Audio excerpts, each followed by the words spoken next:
días a todos. Vamos a dar inicio entonces al tema del día de hoy, que vamos a hablar sobre generalidades de la gestión operativa de la donación con énfasis en tejidos oculares.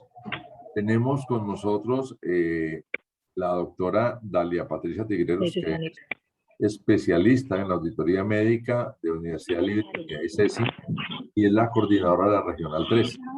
También tenemos de la Regional 3 a la doctora Sandra Lorena Jiménez, que es la directora de gestión operativa de la Clínica Neurovascular DIME, también de la regional. Y nos va a acompañar el señor Carlos Guadrón, que es el coordinador técnico del Banco de Ojos de Occidente. Muchas gracias a todos por la asistencia. Entonces, doctora Dalia, tiene la palabra. Sí, dame un momento, estamos aquí intentando abrir la presentación. Bueno, pues muy buenos días. Yo quiero agradecerles esta invitación, que pues es muy importante para nosotros y pues para mí como coordinadora regional estos espacios son supremamente importantes. Entonces, comenzamos por contar que en Colombia pues toda la actividad de donación y trasplantes de órganos y tejidos está totalmente reglamentada y tenemos, digamos, dos objetivos básicos que garantizar.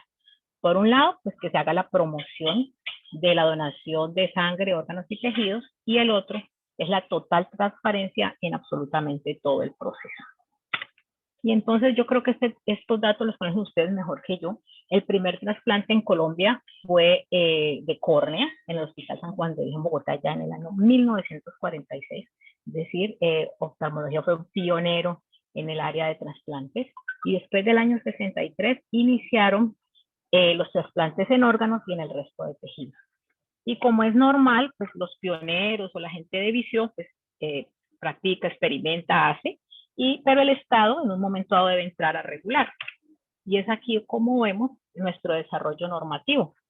En el año 1979 se empezó a hablar, digamos, de oficialmente o con normas en Colombia sobre donación y trasplante. Aquí les muestro algunas de las más relevantes, no están todas las normas que hay alrededor de donación y trasplantes. Y les llamo... ¿Sí? ¿Puede poner pantalla completa? Sí, a ver, ¿ahí ya la están viendo? Sí, perfecto. Perfecto. Entonces, aquí, como les decía, pueden ver el desarrollo normativo en Colombia.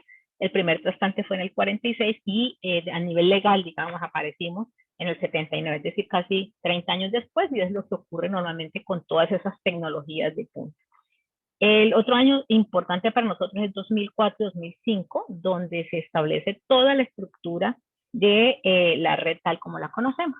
Yo les voy a dar un paso por ellas, la idea no es dar pues todo un curso de normas, para darle paso a la parte, digamos, más interesante. Yo sé que esta parte es un tris pesada. Contarles que en el 79, cuando se habló por primera vez de donación, es lo que básicamente decía esa ley novena, que fue conocida como el Código Sanitario. En sus 606 artículos nos dedicaban 6, y allí, entre otras cosas, pues se hablaba de la prohibición de comercializar los componentes anatómicos.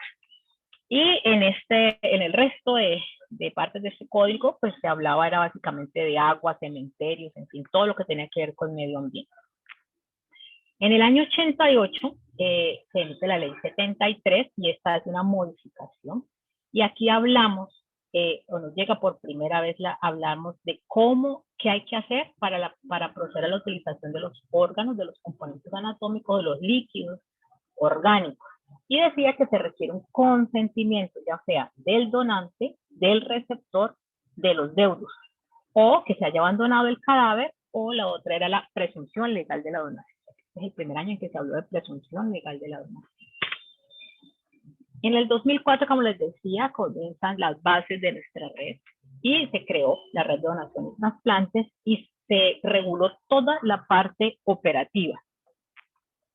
Esto incluyó regular todo lo que tiene que ver con donación, distribución o rescate, los comités. Pero adicionalmente, aquí se habló de la autoridad sanitaria de las regionales.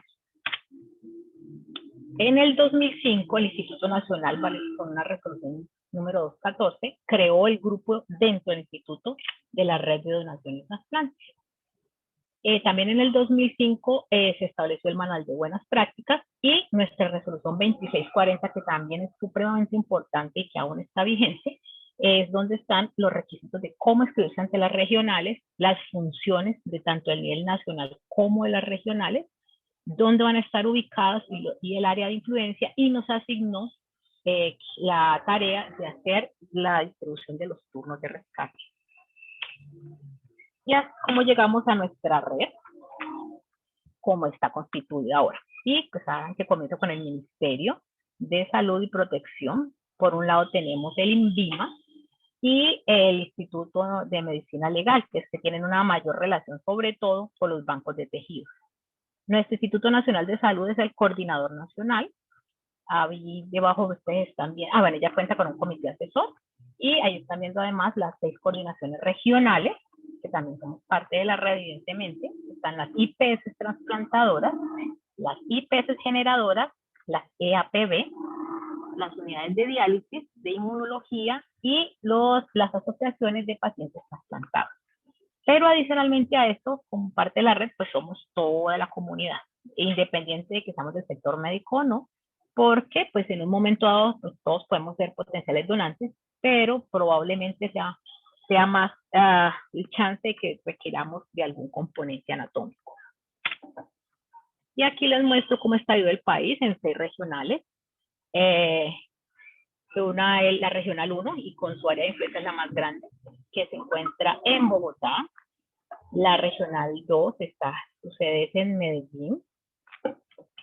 La regional 3 somos nosotros, la sede está en Cali. La 4 en Bucaramanga, 5 tiene sede en Barranquilla y la 6, que es la más nueva y la más pequeña, la sede en Neiva. Aquí les presento la regional 3 cómo está constituida. Somos 5 departamentos, iniciamos con Nariño, Cauca, Valle, Quindío y Risaralda. Pero adicionalmente, pues aquí están los logos de quienes están inscritos hasta el momento. Aquí se encuentran IPS trasplantadoras tanto de órganos como de tejidos. Están los centros de almacenamiento temporal.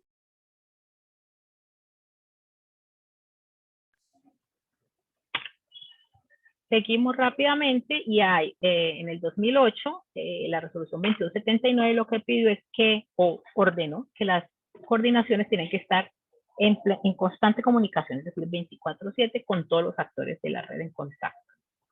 En el 2011 se creó nuestra regional más nueva, que es la 6.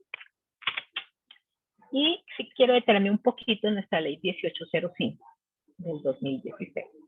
Esta ley pues fue la que puso a hablar al país de donación y de trasplantes, porque digamos que fue vendida con la idea de que un día íbamos a amanecer siendo todos obligatoriamente los donantes. Y la verdad es que la esencia de esta ley lo que hacía era ampliar la presunción legal de la donación de los componentes anatómicos con fines de trasplantes, y expresa que solo se pueden utilizar los órganos, los componentes, cuando haya un consentimiento del donante que debe ser libre, previo e informado. Y la otra opción es la presunción legal de la donación.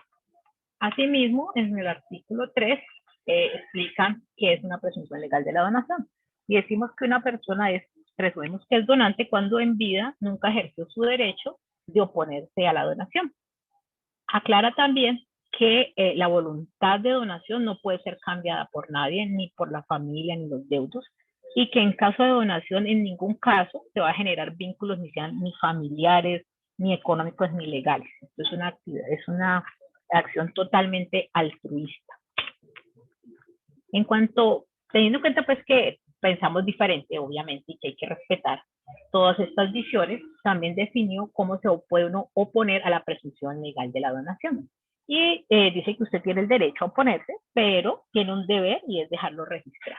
Y hay un proceso que es ir a una notaría, hacer un documento escrito que debe autenticarse ante el notario, y este se radica en el Instituto Nacional de Salud o a través de la EPS. Y con esto se va a crear, con toda esta información, un registro nacional de donantes que es de obligatoria consulta por parte del grupo de rescate. En el artículo 7 dice claramente que lo que es rescate de órganos y tejidos solo van a obedecer a las necesidades nacionales de donación y trasplante. Y les exige a las IPS de diferentes niveles que deben tener tanto los recursos humanos como técnicos para, por un lado, detectar en tiempo real los potenciales donantes, y las instituciones que tienen UCI, que tienen neuro, tienen que tener además los recursos y el personal para hacer el diagnóstico de muerte encefálica y para mantener el donante. Quiero detenerme en este artículo porque pues nos está pasando. En este artículo se prohíbe expresamente la prestación de servicios de trasplantes de órganos y tejidos a extranjeros no residentes en el territorio nacional. A menos que, por ejemplo, pues traigan a su receptor, que puede ser el cónyuge, el compañero, un pariente, y lo describen en cuarto grado de consanguinidad, segundo de afinidad o primero civil. ¿Por qué les llamo la atención sobre esta información que necesito les quede pendiente a todos? El ser residente en Colombia no es que uno duerme en Colombia, incluso pudiendo trabajar en Colombia, eso no lo hace residente. Tiene que tener la calidad de residente, y eso se hace en Migración Colombia, se llenan unos requisitos y les tienen una cédula de extranjería, pero el tipo dice residente. Los permisos especiales de permanencia no constituyen residencia, ninguna de las otras. Simplemente es que usted es un extranjero muy juicioso que está legal en el país, pero no va a ser residente. Entonces, por favor, tengan en cuenta esta situación. En un mundo ideal, pues uno no tendría que, ojalá, preguntar de dónde es el paciente, sino que si requiere algo, pues hay que hacerlo. Pero van a ver que, pues si no tenemos tejidos para nuestros connacionales, pues es difícil para los demás. Entonces, por favor, tengan muy pendiente el término extranjeros no residentes, está totalmente prohibido.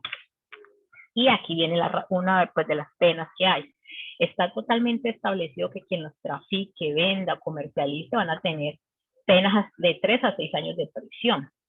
Y a eso mismo, quien sustraiga sin permiso de correspondiente o quien participe incluso como intermediario en compra, venta o comercialización de algún componente, también puede someterse a esta pena.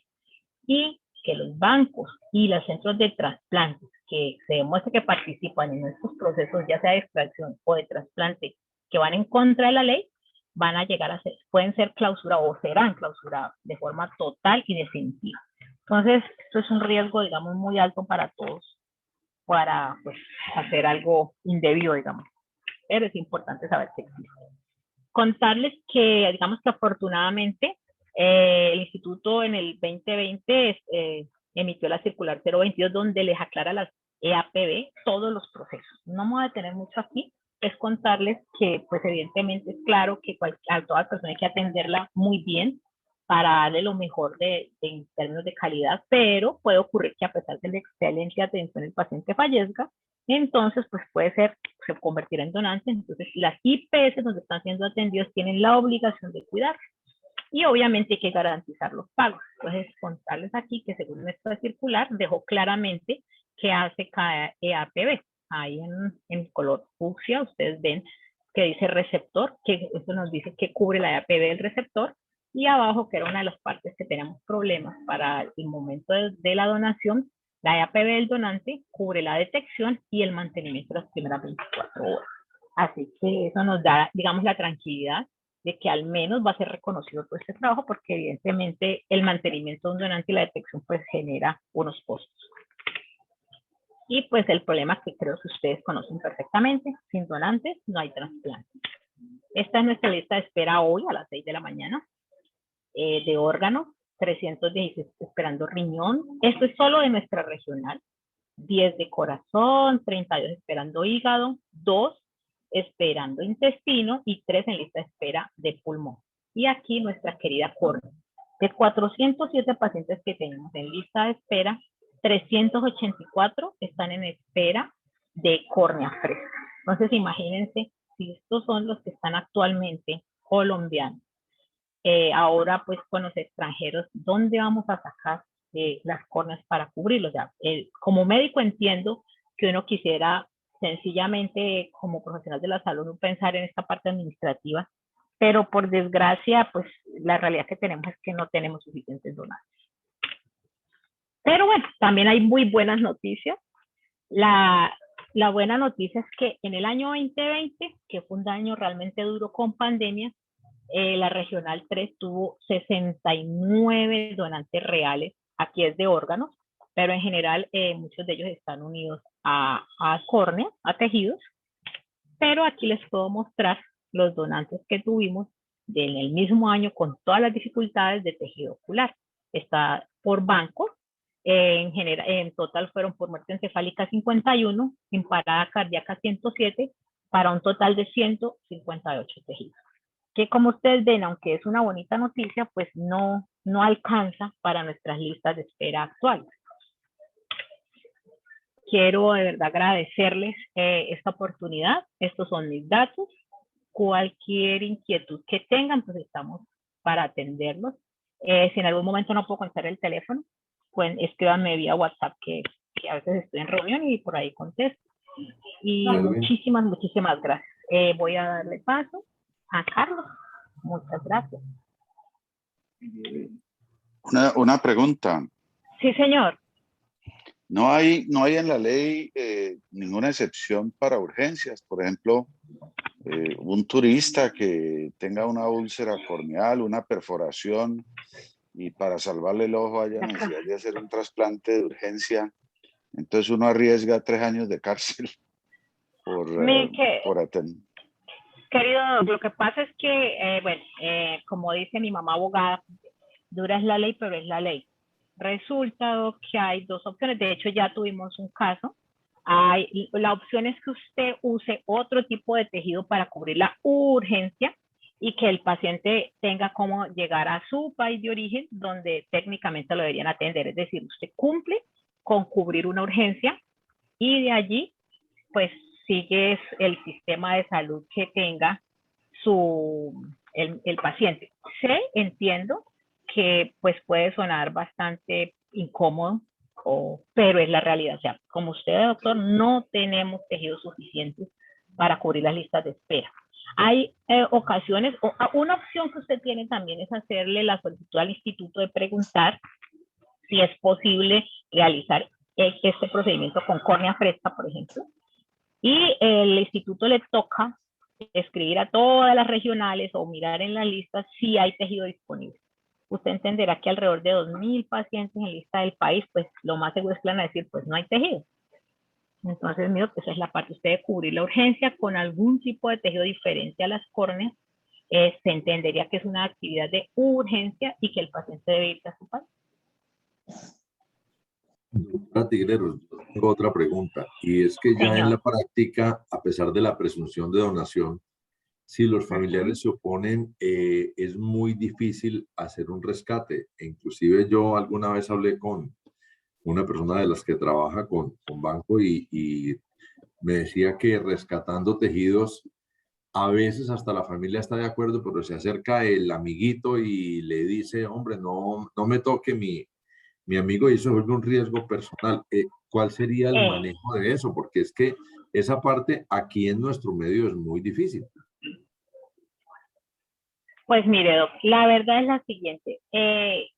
Hemos vivido situaciones muy difíciles, por desgracia, vivimos en un país extremadamente violento. Pues primero, ante todo, está la seguridad de nuestros médicos. Eso es una parte que debe ser tenida en cuenta siempre, porque pues no amerita, realmente sería muy doloroso que tuviésemos pues muerte, heridas, porque por desgracia pasa, doctor. Entonces, ¿qué es lo que se hace? La idea es que la norma está, la idea es que el abordaje que hacen los médicos coordinadores operativos, que son los que usualmente hacen estos acercamientos por ley, porque a ellos son los que les encargaron esto, les hacen saber que existe la norma, que el paciente nunca se opuso. Sin embargo, sí, también está contemplado que si, por ejemplo, la familia muestra signos de hacer un duelo patológico, como lo explican, pues toca, digamos, parar un poco. Se hace todo lo posible por obtenerlo, pero pues ante todo está la seguridad del personal de salud. La verdad que nos queda hacer, educarlos a todos para que esto no se vea como un atentado contra el cuerpo o contra el alma, ¿no? La verdad me queda difícil entender cuál es el componente, pero el tema es pura educación. no tenemos en este momento otra opción.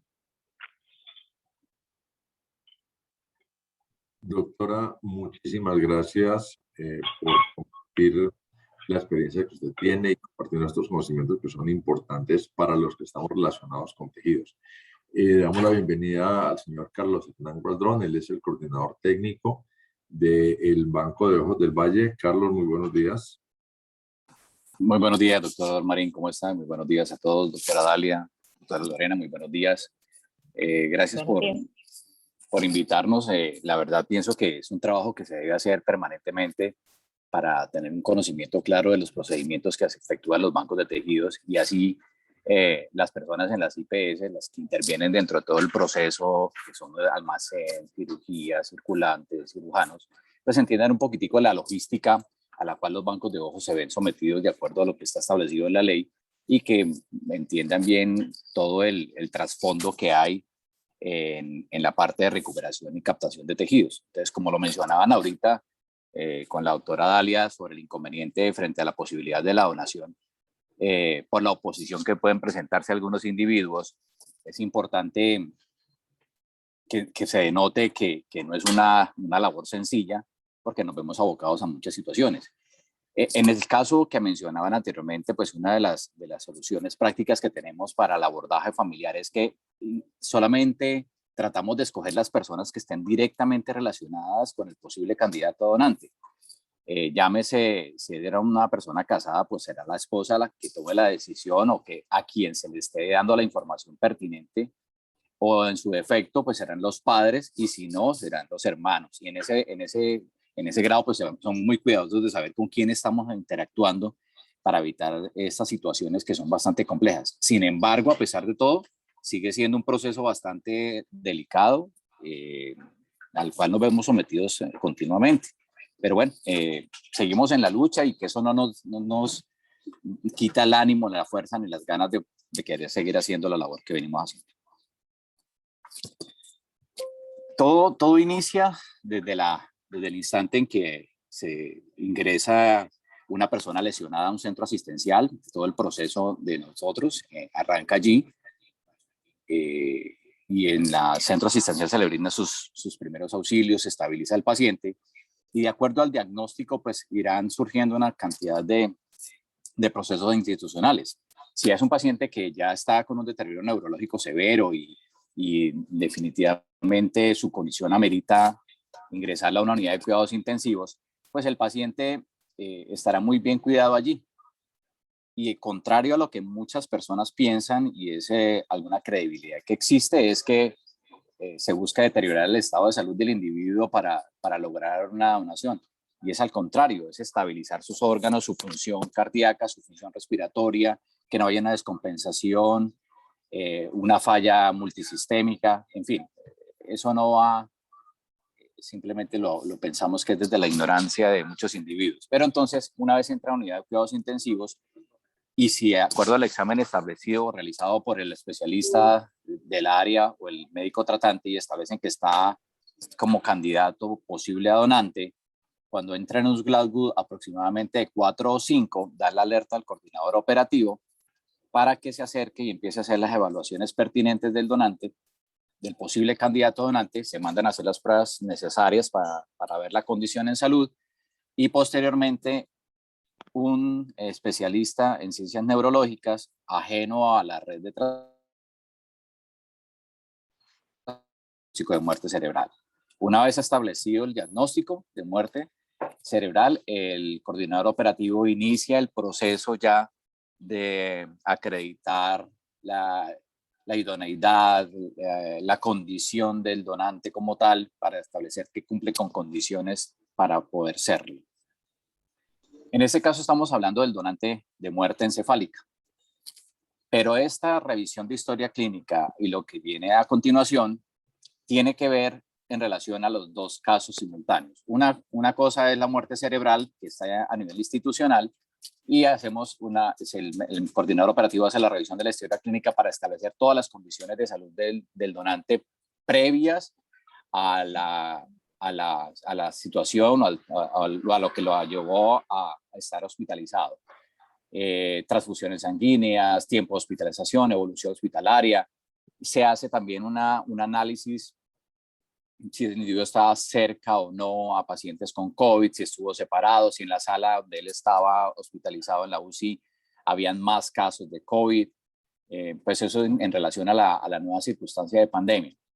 En el caso de la muerte con parada cardíaca, que es el que vemos en medicina legal, pues igual en la mayoría de los pacientes, de los posibles donantes que vienen de las IPS, pues viene adjunta una historia clínica que debemos nosotros leer minuciosamente para poder establecer alguna condición que nos dé alguna alerta de alguna situación que pudiera perjudicar la donación.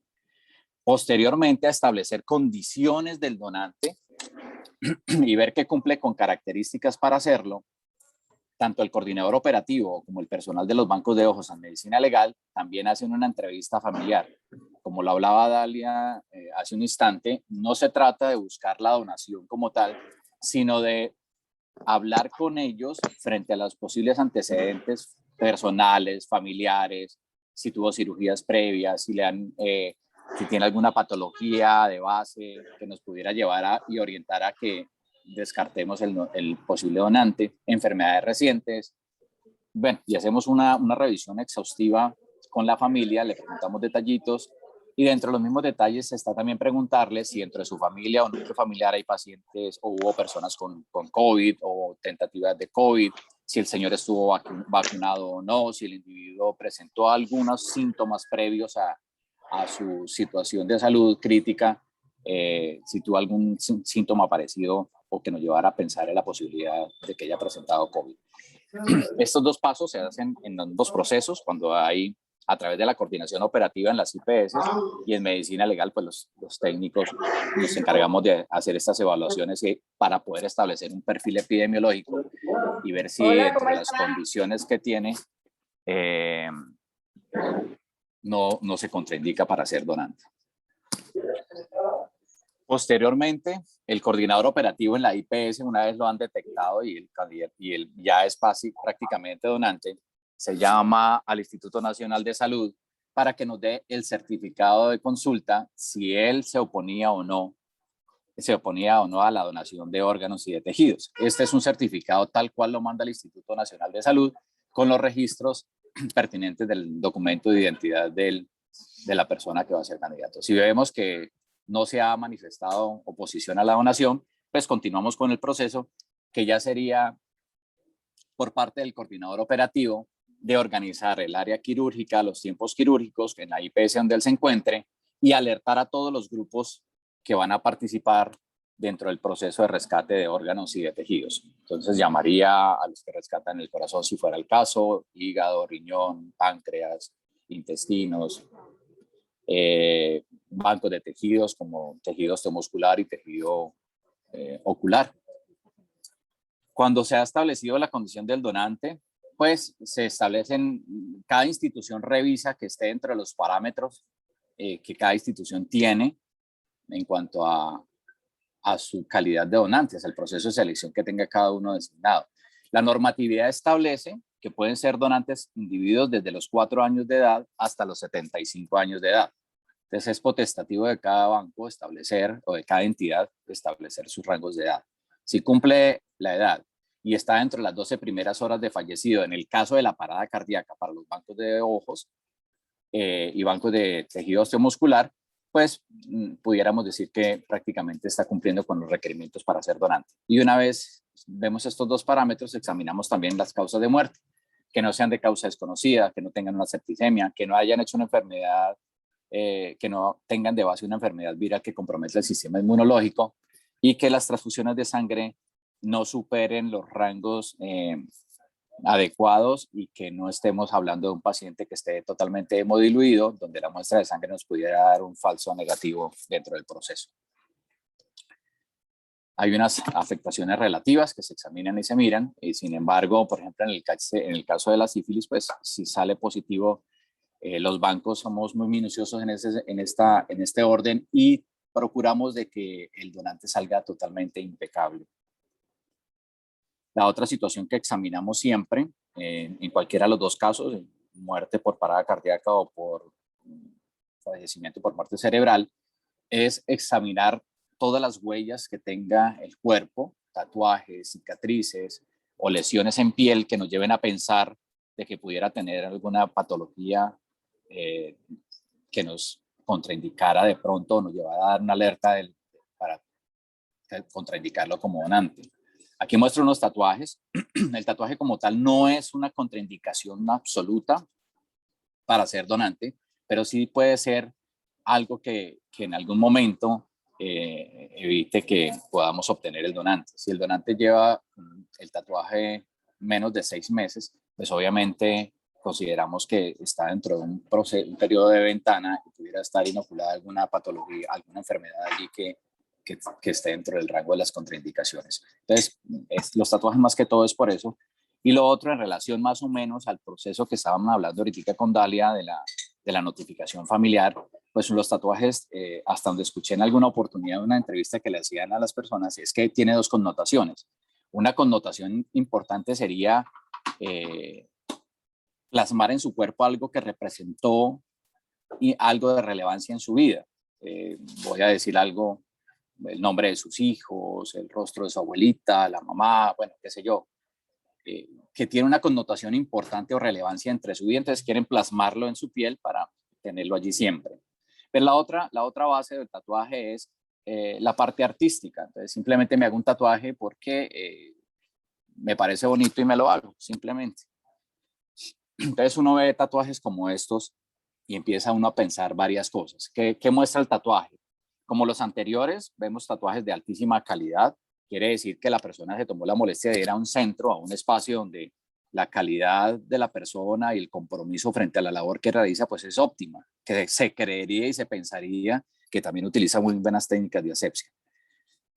Pero cuando vemos tatuajes como estos, donde los bordes, por ejemplo, de este ángel negro, son bordes bastante engrosados, abultados, están brillantes, pues nos lleva a pensar primero que el tatuaje está hecho más o menos recientemente.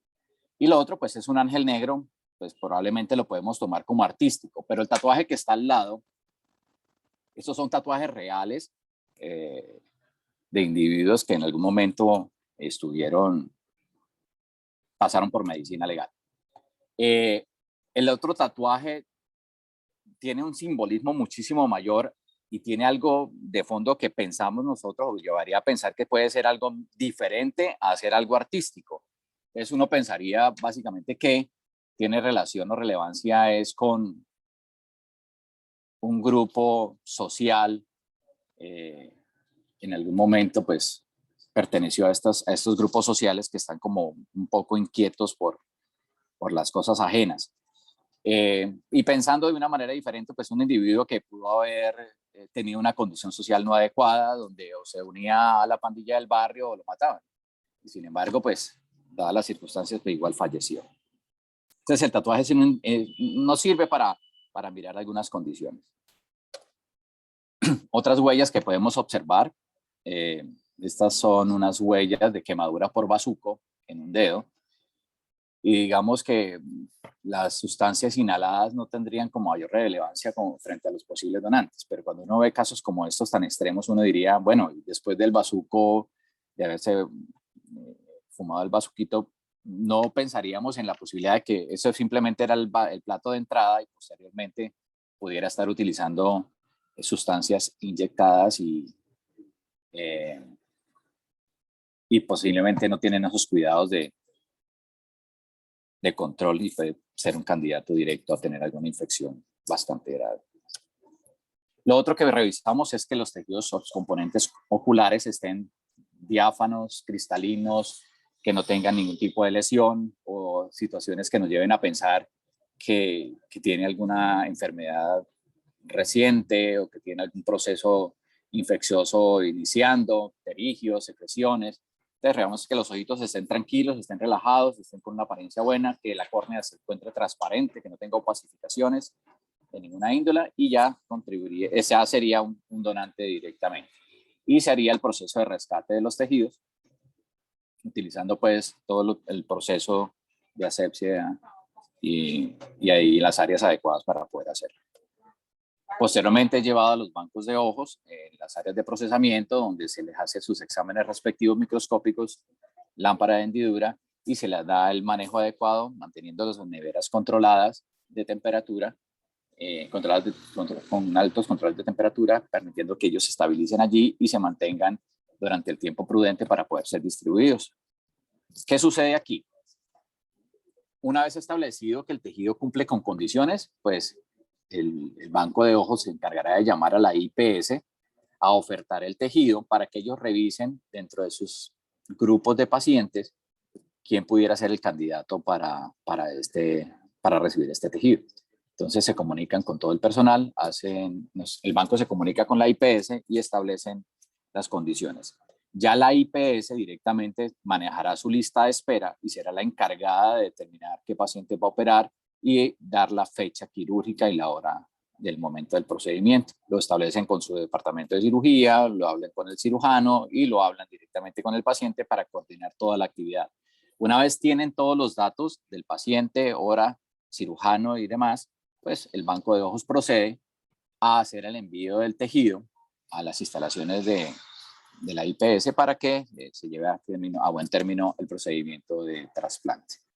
Entonces ahí ya veríamos por terminado el proceso que tiene que ver con el banco. Sin embargo, los bancos, es importante que lo sepan, debemos tener una trazabilidad desde el momento en que se rescata o desde el momento en que se detecta el donante hasta el momento en que el tejido sale de sus instalaciones, y debemos mantener un control exacto de saber qué paciente lo tiene, qué IPS lo operó. El tejido no puede quedar sin dueño, sin alguien que realmente responda sobre dónde quedó el tejido realmente. Hablamos de biovigilancia y la biovigilancia es muy clara en establecer que ningún tejido puede extraviarse, perderse o medio perder el rumbo. Todo debe tener un proceso de cuando se inició hasta el momento en que el tejido fue entregado y el paciente lo tiene. Esos informes se hacen directamente al Instituto Nacional de Salud y es ahí donde hay que tener prudencia, porque puede suceder que el paciente que tienen asignado para operar presente alguna situación en ese instante y puede hacer que no se realice la cirugía de él. Es obligatoriedad de la clínica informar inmediatamente al banco de ojos que el paciente no va a ser operado y que en su defecto va a ser asignado el tejido para el paciente con otro nombre, y deben hacer todo el protocolo de enviar la documentación y poder registrar en el banco el receptor nuevo de ese tejido. Esa es una parte que es fundamental, es algo que el Instituto Nacional de Salud y la red, la regional, está muy pendiente de esos cambios de pacientes. A nosotros nos controlan eso. Un tejido no puede quedar perdido, no puede quedar suspendido. Y en su defecto, si el tejido se perdiera porque no hay a quien colocárselo, pues hay que responder también frente a esta situación. Y eso ya sería algo crítico. Muchísimas gracias, y si tienen alguna inquietud, con muchísimo gusto estamos para atenderla. Sí, muchas gracias. En el caso de que el tejido no se use, yo entendía que el proceso era devolverlo al banco de ojos, quien es el que determina cuál es el siguiente paciente. No tiene el cirujano la liberalidad de cambiar. O sea, uno lo pidió por un paciente y por las razones que sea no se pudo. Entonces yo escojo el siguiente paciente, no debería ser el banco. La IPS, no, en este momento la normatividad establece que los bancos de ojos ya no manejan una lista de espera. No es potestad del banco establecer a qué paciente se le coloca o no. Cada uno de las IPS debe manejar su propia lista de espera y será la IPS la que determinará a qué paciente. Puede ser que esté asignado al doctor Castro el tejido y por X o Y circunstancia no pudo operar el paciente, entonces la IPS asignará directamente el tejido a otro paciente. Puede ser de cualquier otro cirujano, ¿sí? Cualquier otro especialista de córnea, pero el tejido queda directamente en manos de la institución.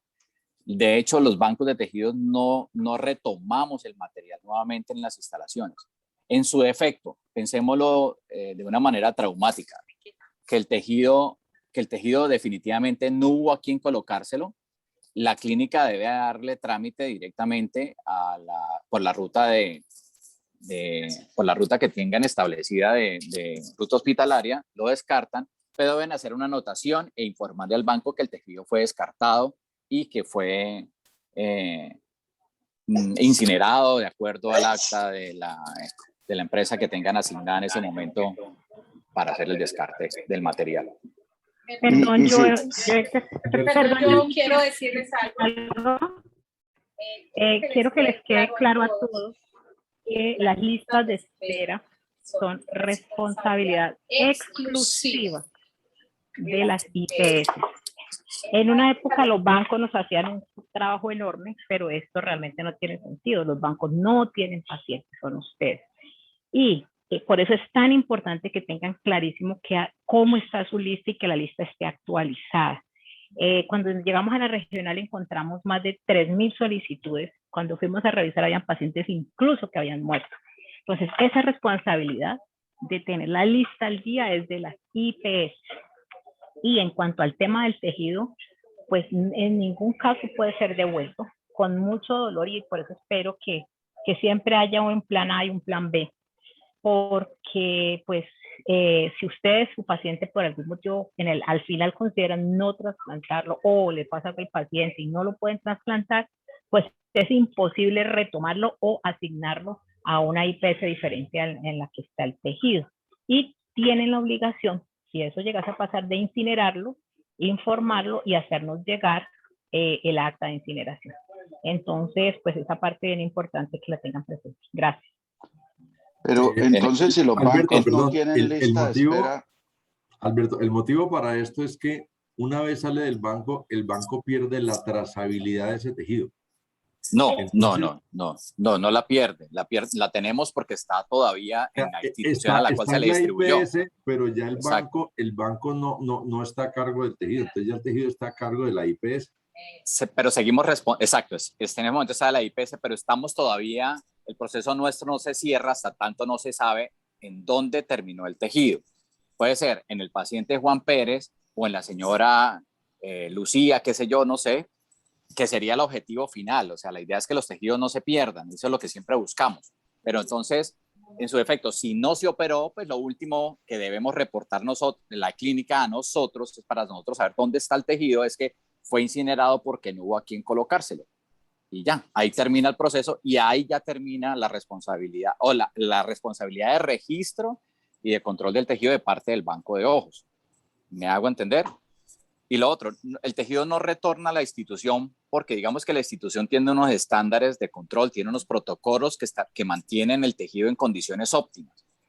No puede llegar a suceder que se envía a la clínica, se quedó en el almacén no tiene nevera, no tiene manera de almacenamiento, o de pronto alguien que no conocía cómo se manejaban los tejidos lo puso en un congelador, y si el banco vuelve y retoma ese material para volverlo a distribuir, pues es un material o es un tejido que ya viene con una condición que nosotros no podemos establecer porque no estuvimos allí, porque nosotros no vimos, porque el control no está bajo el banco de ojos directamente del almacenamiento del tejido.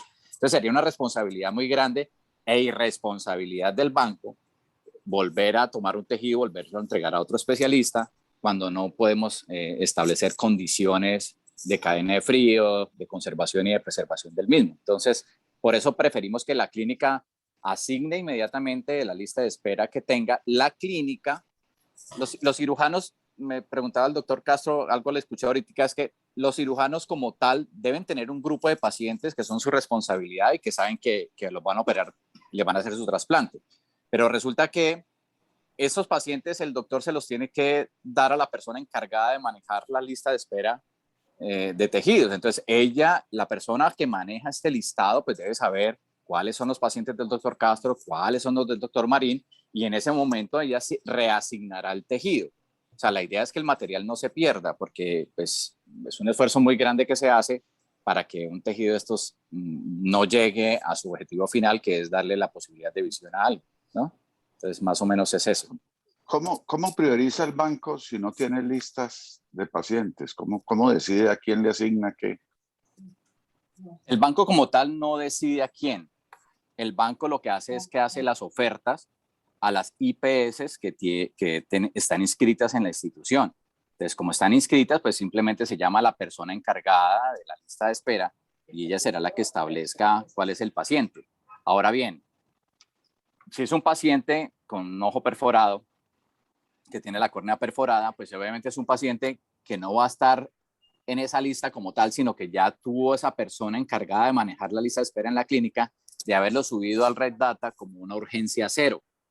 Inmediatamente los bancos detectan en Red Data la urgencia cero, pues cualquiera de los bancos de la ciudad, de la regional, que tenga disponibilidad de material, será el que asume la responsabilidad de entregar el tejido para esa urgencia que hay, independientemente de las listas de espera que ya tengan establecidas las IPS. Es una urgencia cero y está colgada en la red, entonces hay que atenderla inmediatamente. Carlos, entiendo la pregunta del doctor Castro. Perdón un segundito. ¿A qué IPS se le asigna? ¿Cuál es el criterio de priorizar las IPS? Perdón, doctor. Quiero ahí decirles otra cosita antes de seguir.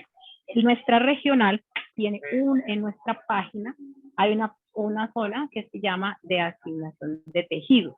Esa es una forma que nosotros encontramos como regional para que toda esta información sea totalmente transparente. Entonces, las IPS, todas las IPS de la regional, tienen acceso a esa página y ellas deben estar verificando quién está ofertando tejidos, porque es una forma que nos garantiza, o sea, nos estamos evitando el problema de que es que a mí no me llamaron, cuando me llamaron yo estaba en otra reunión. Allí está colgado en tiempo real, en el momento en que el banco tiene un tejido listo para ser usado, que ya hizo toda pues su parte de calidad, allí se encuentra y están todas las características. Entonces yo ahora les envío el enlace para que ustedes también lo conozcan, pero esa es otra, digamos, para cerrar brecha. ¿Listo? Entonces ustedes son los que están priorizando sus pacientes. Y por eso les digo lo importante que es de tener claro qué paciente van a priorizar y para que encontremos el tejido adecuado, porque la cantidad de tejidos que tenemos pues no compensa con las listas de espera. Entonces todo eso se vuelve responsabilidad de la IPS, en mantener sus listas actualizadas, en saber que si alguien, por ejemplo, tiene 10 pacientes y de esos 5 están inactivos porque, digamos, una de las cosas claras es que, o que pasan es que la EPS terminó el contrato. Entonces, la persona encargada, yo entiendo que no será el médico, pero sí la persona encargada de la IPS, tiene que mantenerlas al día. En cuanto hay una inactivación, debe informarle a la EPS y al paciente que fue inactivado porque se acabó el convenio. De esta manera, garantizamos que todos sepamos y que se haga la gestión correspondiente, ya sea para que ustedes les devuelvan ese paciente y en el momento y se pueda trasplantar y no se nos queden pacientes 2 y 3 años porque alguien no hizo esa parte de la gestión, porque recuerden que la parte de convenios la manejan ustedes, no la maneja ni el banco ni la regional. Entonces, esa es la gran importancia de gestionar realmente una lista de espera, no es solo, digamos, hacer un listado, sino de estar activamente revisándolo y cerrando estas brechas administrativas. Gracias. Bueno, ahora damos la bienvenida a la doctora Sandra Lorena Jiménez. La doctora Sandra Lorena Jiménez es la directora de gestión operativa en la clínica neurovascular DIME. Muchas gracias por su presencia, doctora Lorena. Tiene la palabra. Gracias, doctor. Buenos días a todos. Pues agradecerles también el espacio que ustedes nos están dando en este momento, porque realmente es un espacio que buscamos de manera frecuente, entendiendo obviamente que para el auditorio que veo pues es el día de revisión médica, es de otra cantidad pues de temas en lista de prioridad. Pues este es un tema que yo quisiera compartirles como nosotros en una institución trasplantadora también, que la nuestra es de órganos, ¿sí? La de ustedes de tejido, pues es tan importante que lo incluyamos dentro de las listas de temas, ojalá de manera más frecuente, porque necesitamos involucrarnos todos en trabajar en un proceso que es de lo que les voy a hablar, que es de la cultura de donación. Entonces, quiero contarles un poquito como lo que ha ocurrido hasta el momento en los últimos años alrededor de la gestión de generar una cultura de donación en Colombia y cómo ustedes pueden empezar a participar con nosotros para aumentar esta actividad y para que probablemente sea mucho más efectiva. Yo retomo mucho la pregunta suya, doctor, cuando finalizó la reunión con la doctora Dalia y que retomó también Carlos un poquito el concepto, pero quiero ir un poquito más allá, es decir, es cierto que al momento de solicitar una donación cercano o sobre el proceso diagnóstico de muerte, que es el momento en el que se estaban haciendo, digamos, esas actividades de acercamiento a las familias, pues ocurren un sinnúmero de situaciones como la que usted habló de un familiar, de un conocido que viene y participa de una decisión. Entonces, definitivamente, ¿sí? Con lo que ellos les explicaban, es muy difícil que nosotros podamos ver en ese momento el momento de mayor oportunidad, ¿sí? Entonces, ¿cuál es el momento de mayor oportunidad? Y por eso les traigo esta presentación. Pues finalmente no es en el momento de la muerte, ¿sí? Ahí no es porque ocurren todas estas cosas que ustedes han comentado y que los técnicos les han comentado y que los médicos como yo, que hemos hecho la gestión de acercarnos a la familia, de coordinar los donantes, nos hemos evidenciado y nos hemos tenido que frustrar, ¿vale? Entonces ustedes saben que el volumen de tejido disponible para trasplante es muy escaso comparado al volumen de personas que todos los días fallecen, y el 80% de las veces nosotros podemos donar es fallecidos, es decir, en tejido de córnea solamente fallecido, ¿verdad?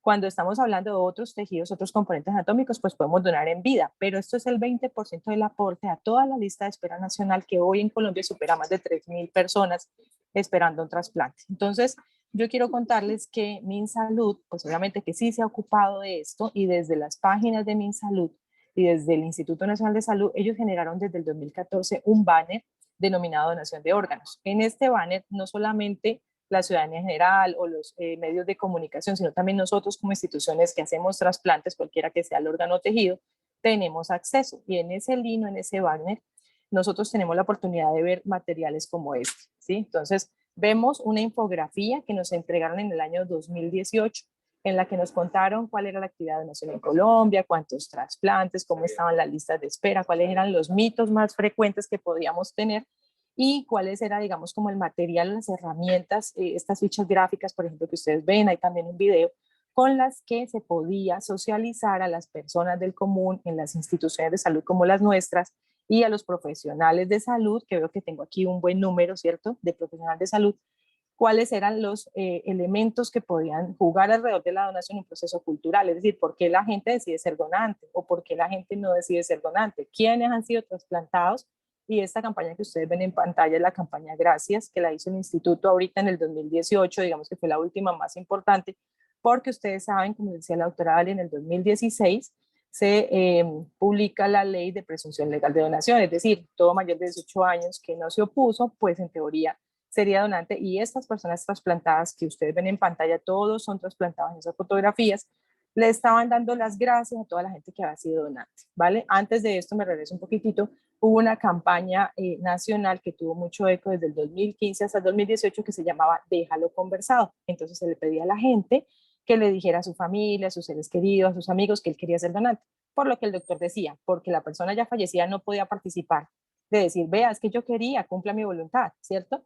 O incluso la familia, la esposa, el hijo decía, no, es que él quería, yo sé que quería, pero venía alguien adicional que no sabía y generaba un conflicto. Entonces, por eso, ¿sí? Esta campaña Déjalo Conversado, pues buscaba que la gente lo supiera para que no ocurriera esa situación. Sin embargo, a pesar de la campaña, seguía ocurriendo y sigue ocurriendo.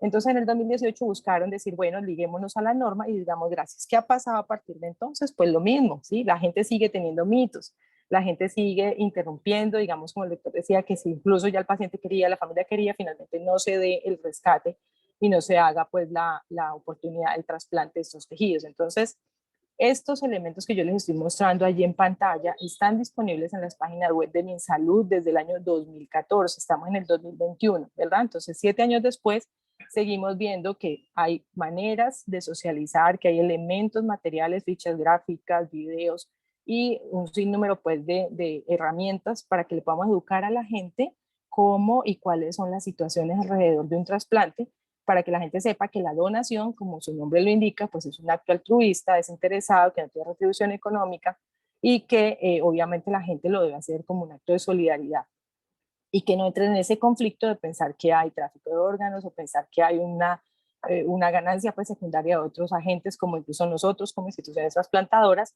más allá del beneficio del trasplante, ¿sí? Entonces, yo les comparto esto porque hay un documento final que envió el Instituto Nacional de Salud a todas las instituciones, incluidos ustedes y nosotros, que nos invita a participar en este proceso de educación y de cultura antes del momento de la muerte. Es decir, ya sabemos que hay una gran dificultad para hacer las entrevistas y para poder generar en el momento agudo de la muerte que la donación sea posible y que el rescate sea posible.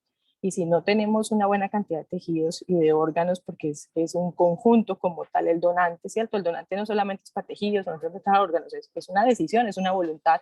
Entonces la idea es que nosotros fortalezcamos un proceso educativo que con este elemento que ven aquí en pantalla nos dieron unos lineamientos. Estos lineamientos ustedes los tienen publicados en la página del instituto, pero también yo le envío a María Fernanda la presentación y pueden tener el link. Lo que invita es que nos involucremos todos en esto, en educar, ¿sí? Nos invita a utilizar herramientas culturales como son generar algún tipo de actividad que se vuelva rutinaria, una actividad que nos ayude a conmemorar fechas para que nuestra institución, para que nosotros como profesionales en salud y para que la gente allá afuera, el público en general, ¿cierto? Porque es que el trasplante es el único procedimiento médico que necesita la aprobación del público, ¿sí? No es solamente que ustedes tengan una excelente institución, que sepan hacer un excelente trasplante, que tengan excelentes resultados, que sus pacientes no se infecten, sino que también tengan una comunidad que quiera donar.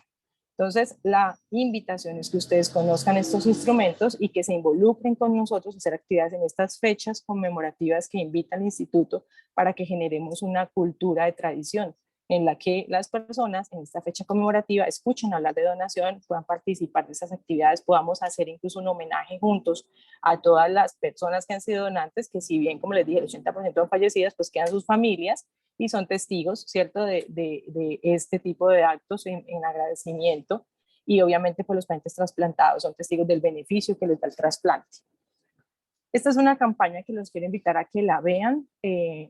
Este link se los voy a compartir por la presentación, a ver si al final alguien lo puede reproducir, porque realmente todavía no soy tan hábil en la tecnología y desde este equipo no lo supe reproducir, pero es un video que nos muestra una campaña muy hermosa que ha hecho una de las instituciones líderes en trasplantes en Colombia. El Hospital Militar de Colombia, además de ser líder en trasplante, es líder en educación en donación. Entonces, nosotros como instituciones trasplantadoras, qué bonito que nos involucremos como ellos a generar este tipo de campañas, este tipo de actividades. Aquí que les quiero resaltar que esta es una campaña que, a pesar de que sale en el año 2019, cuando ya teníamos la sanción de la norma, ellos sabían, sí, y nosotros sabemos, y por eso los comparto, que a pesar de que a usted una norma le diga en teoría que tiene presunción, es que no es favorable, ¿cierto? No es sociable, no es amable que usted le digan, vea, usted está obligado, que así fue la manera como socializaron la norma. O le digan, vea, como usted no dijo que no, su familia no dijo que no, pues yo presumo, porque este es un país solidario, que iba a decir que sí. Quizá ese elemento, ¿sí?, pues busca favorecer la donación, pero realmente no la impacta. O sea, la voluntad de donación es una cosa y una norma que haga que mi voluntad se cumpla es otra, que ese es el objetivo, ¿no? El objetivo es que ni siquiera mi familia se oponga a lo que yo manifesté en vida que quería hacer. Entonces, más que verificar que la gente no se opuso, pues deberíamos de verificar que la gente sí quiere, ¿verdad? Entonces, eso es lo que hace esta campaña. Esta campaña se sienta a escuchar a la gente y le pregunta, ¿usted le gustaría donar o por qué no le gustaría? Y ahí escuchan ustedes en esa campaña todas las, digamos, situaciones más frecuentes, y esto fue una cosa espontánea, no son actores que los prepararon para que dijeran algo, no, es algo espontáneo, le dijeron a alguien de la comunidad, ¿usted qué piensa? Y esa persona lo manifestó. Luego de manifestarlo, pues la acercan al fenómeno, es decir, acercan a una persona trasplantada que le cuente su historia y le haga saber cómo vive él como trasplantado esa experiencia, su necesidad, si logró el trasplante o si es un familiar que no lo logró. Y a partir de ese acercamiento con el fenómeno, esa persona que tiene un mito, que tiene una situación que le impide de alguna manera considerar su voluntad, pues en ocasiones, sí, más del 70% de las ocasiones, la persona ya con estos elementos, pues tiene otra opinión y toma otra decisión. Entonces, los invito para que conozcan esa pantalla y ya, esa campaña. Y ya para finalizar, pues les muestro en pantalla, digamos que un resumen de todo lo que ustedes revisaron con la doctora Dale y con Carlos, y lo que nosotros estamos realizando como IPS trasplantador, y que los invito para que lo hagamos juntos. Contribuye seguramente a que tengamos más donantes, porque sin donante no hay trasplante, ¿verdad? Entonces, lo primero es que nos sensibilicemos todos a ese marco normativo que nos compartió Dalia, frustrándonos con aquellas normas que de pronto no favorecen que la parte operativa o que el proceso como tal de la distribución de los órganos a los tejidos pudiera favorecer mi institución. Pero pues yo debo pensar en un país, ¿cierto?, que tiene una escasez de donantes, que tiene que distribuir los componentes anatómicos, llámese órganos o tejidos, para que todas las listas tengan la oportunidad de trasplantarse. Entonces, de alguna manera, como les digo, nos involucramos con la norma, toleramos un poco las brechas que tenga la norma y nos ayudamos, ¿sí?, con conceptos éticos y con conceptos relacionados a derechos y deberes. En la mayoría de las instituciones, no sé si en la de ustedes, el paciente tiene derecho a donar. Es decir, todas las IPS que nosotros, los que atendemos urgencias, emergencias y cuidado intensivo, le damos a la gente ese derecho, el derecho a donar. Y la gente también tiene, pues obviamente, a veces su voluntad anticipada o no. Entonces, ¿qué hacemos nosotros? pues le educamos a la gente que es donar. Les compartimos estas fichas gráficas que nos comparte el instituto, estos videos de las otras instituciones que han hecho este proceso cultural y proceso educativo en donación, y hablamos con ellos de manera anticipada. Es decir, hay que hablar con la gente de mi institución. El gerente de la clínica oftalmológica debe saber del tema de donación, debe conocer cuáles son los beneficios de la donación, debe saber y hablar con un paciente trasplantado, conocerlo, es decir, lo que dice ahí abajo, relacionarse con el fenómeno y generar un diálogo intercultural, porque es que los donantes no son solamente un X que cayó muerto en una clínica. Ese donante puedo ser yo mañana, o puede ser mi familiar, o puede ser alguno de los doctores presentes en la reunión. Si no lo decidió anticipadamente, no va a ser donante. Así usted trabaje para una clínica trasplantadora, si usted tenga amor por la gente, si usted tenga como principio servir a la vida. Entonces, ¿qué hay que hacer? Pues tome la decisión. Ahora, ¿cómo? Con elementos normativos, con conceptos éticos, con derechos que usted debe conocer que tiene, ¿sí? Ahora bien, hay un proceso relacionado, y esto hay que decirlo, y la doctora Dalia se lo menciona en el proceso normativo, y es que en el mundo hubo tráfico de órganos. Entonces, la Organización Mundial de la Salud hizo un llamado a sus países miembros en el año 2004, les estoy hablando hace ya casi 2 décadas, en el que les dijo, países pilas porque hay tráfico en el mundo y están vulnerando las comunidades más pobres. Entonces la gente vendía un riñón, todavía lo hacen en algunos países del mundo. Esto es una realidad, lo tenemos que hablar con libertad y con tranquilidad porque es parte de la cultura del mundo, ¿sí?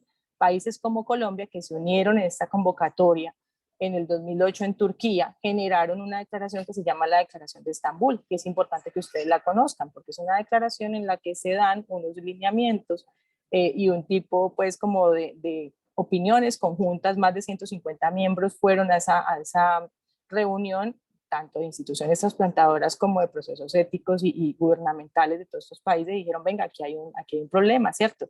¿Cómo le pedimos a la gente que done en un país cuando en otro país no hay donación sino venta y hay una comercialización de los órganos? Entonces, ¿cómo hacemos en los países que no lo hacemos para que la gente nos crea que no estamos comercializando? Pues lo hacemos así, como lo estamos haciendo ahorita, conociendo la norma, conociendo la historia, ¿sí?, de las cosas, hablando con tranquilidad que la historia de las cosas es real y explicándole a la gente, usted en su país tiene una norma que denomina el proceso de canje de órgano como tráfico, es decir, aquí no se puede, ¿sí? Usted no puede recibir un beneficio económico por el órgano, y el Instituto de Medicina Legal le garantiza que eso, dentro de la estadística del instituto, no hay un solo reporte en los últimos 100 años en los que esté documentado que se hizo. Es decir, no hay constancia de que en Colombia hubiese sucedido cuando sucedió en el resto del mundo en el 2004 y antes del 2004. En Colombia no hay registro.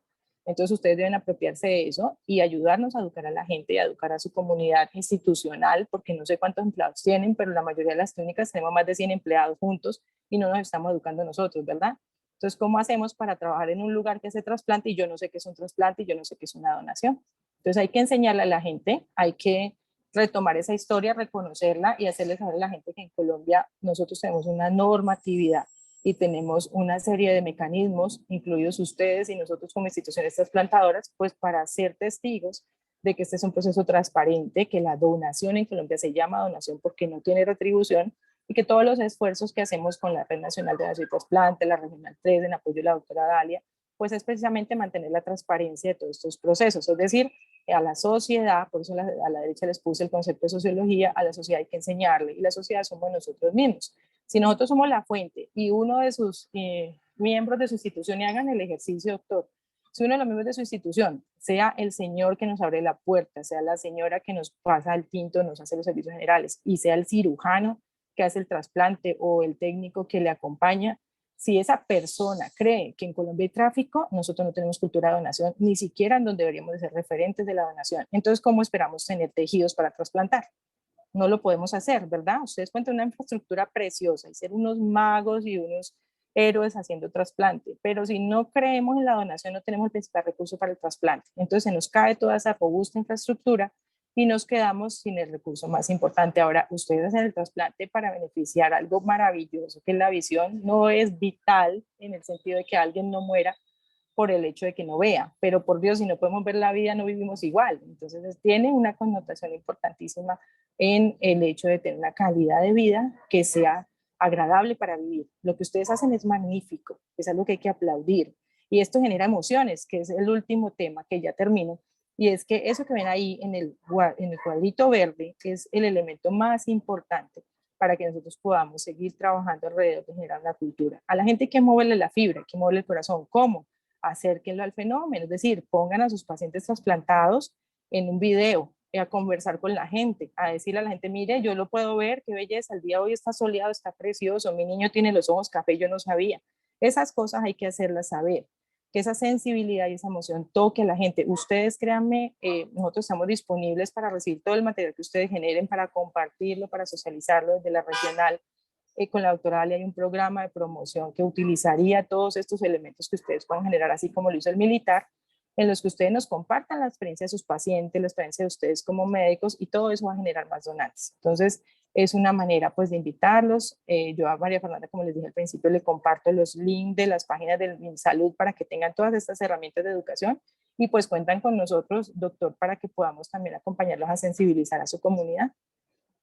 Muchísimas gracias. Doctora Sandra Lorena, muchísimas gracias. La verdad es que este es un tema que efectivamente genera emociones y nosotros lo vemos en el día a día. Cuando un paciente, desde la entrada al consultorio, un paciente que venía apoyado en uno o dos familiares, decide entrar solito, eso genera una emoción importante para uno como médico, para la familia, y un cambio en la calidad de vida del paciente. Muchísimas gracias, doctora, muy amable por compartirnos su experiencia. Muchas gracias a todos por la asistencia. Ya estamos como en tiempo de cerrar. No sé si hay alguna pregunta adicional para la doctora. En ese caso, damos por finalizada la sesión. Muchísimas gracias, doctora Jiménez. Muy amable. Entonces, seguimos en contacto. Doctora Dalia, Carlos, muchas gracias y gracias a todos por su asistencia. Con mucho Muy gusto. amable. Feliz día. Feliz día. Hasta luego.